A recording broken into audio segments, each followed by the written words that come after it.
Ada kalanya UMKM masih terkendala dalam mendapatkan kemudahan akses pembiayaan, terutama di tengah pandemi COVID-19. Oleh karena itu, UMKM sudah saatnya melakukan berbagai perubahan untuk naik kelas, sehingga bisa memperoleh akses pembiayaan hingga melakukan ekspor. Pemerhati Ekonomi dan Perbankan Nyoman Sender di Denpasar mengatakan, UMKM dapat berkembang tentu harus berkomitmen dalam menjaga kualitas produknya, kreatif dan inovatif. UMKM juga memperhatikan keunggulan produk dan mempersiapkan produk yang diminati oleh pasar, baik domestik maupun internasional. Penggunaan digitalisasi juga akan membuat usaha lebih berkembang, sehingga perbankan akan lebih mudah dalam melakukan survei.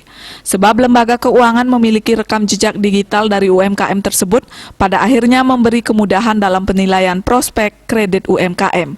Termasuk pemanfaatan teknologi digital baik dari sisi pemasaran, transaksi pembayaran, pembuatan laporan keuangan hingga berkolaborasi dengan berbagai pihak terkait.